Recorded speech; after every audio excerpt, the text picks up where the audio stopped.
explore how animation transforms perception when it is combined with live-action space, creating a fantastical, spiritual, or surrealistic quality. His films, fine art, and holographic paintings have been exhibited at museums, festivals, and other alternative venues around the world, including Mass MoCA, the New Media Art Triennial in Beijing, the New School, the Art Institute of Chicago, Anthology Film Archives, and the prestigious Annecy Animation Festival, to name just a few. His film, Anthropic Principle, screens at the Whitney Museum in New York in January as part of their current exhibition, Dreamland's Immersive Cinema Art 1905 to 2016, which sounds absolutely incredible. I'm getting all kinds of reviews in the New York press right now. Eric is joined here on this trip by his brother Jeff Leiser, who did the music for the film, and I hope to stick around for the Q&A. Eric and I will be having a conversation after the film. Jeff will also be around if you have questions about the music. So now please join me in welcoming Eric Leiser.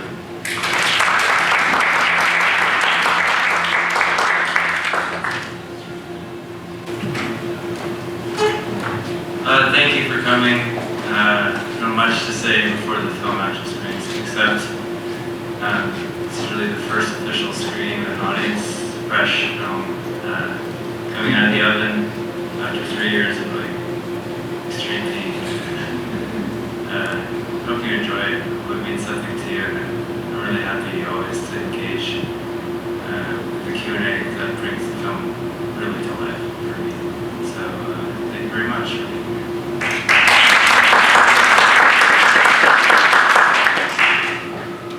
First, and then the broader film kind of came out of that, or was it the other way around? Yeah, it was always about breaking each chapter into a little segment.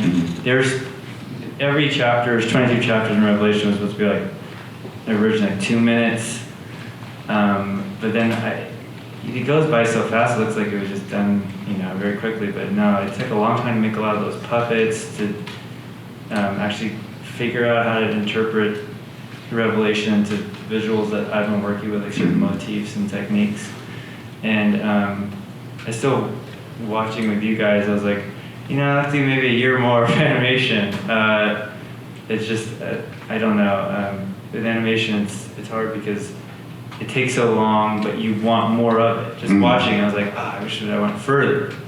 That's the whole, conflict with animation, is that just for a few seconds it can take forever.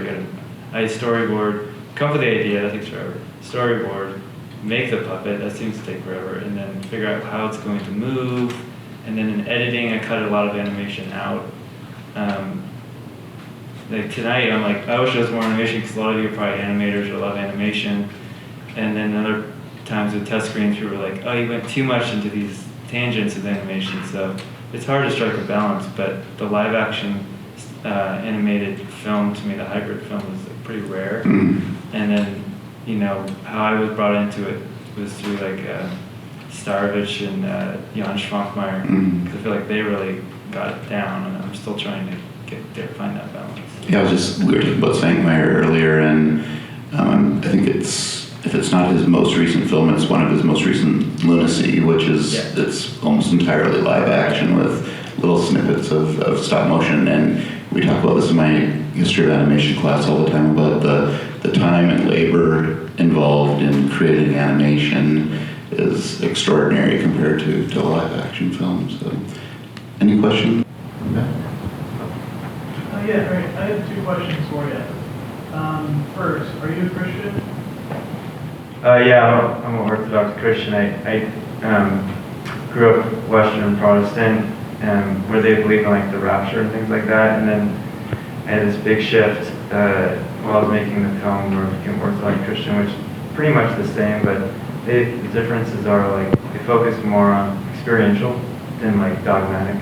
And also there's a large history there, so it's kind of unbroken since Christ. So that means a lot to me. Also, it encourages like intellectual pursuits, and there's a lot of philosophers and theologians and academics who come out of it, like writing to the Desert Fathers, really interesting thing to check out. So that changed a lot. I was going from one part of Christianity to another, like not vision per se, but definitely going through a big shift. And also, you're supposed to work on becoming Christ-like rather than like going out and evangelizing, telling people you're this or that, and you need to do this, or you might go to hell or something like that. Everything's much more about you, and like what are your problems, and what are you working on, rather than the best way you can affect any type of shift in anyone else is by working spiritually on yourself. So there's no excuses, there's no like easy way out, and so it's been tough for me, but I feel like it's the best thing to be doing. Probably will help people the most. Also, as an artist, I don't like being labeled as a Christian or called a Christian filmmaker, even though I have been, just because it immediately puts a box in people's minds a lot of times, and a lot of the work I make is not Christian at all. I mean, it's just about various things I'm inspired by. It seems like with the features, though, it's always a spiritual thing, probably because they take so long. It's like I go through like a crisis, and I can't describe how hard it can be sometimes, the way I do it. But it just naturally brings up spiritual things. And so yeah, I mean, you just got to show them the work. I don't really like to talk too much about these things because it's just, I wouldn't want to hear this from somebody else. But I love people like Tarkovsky, Prajna, people who like explore their faith in a very beautiful, poetic way. And that's what really does it for me.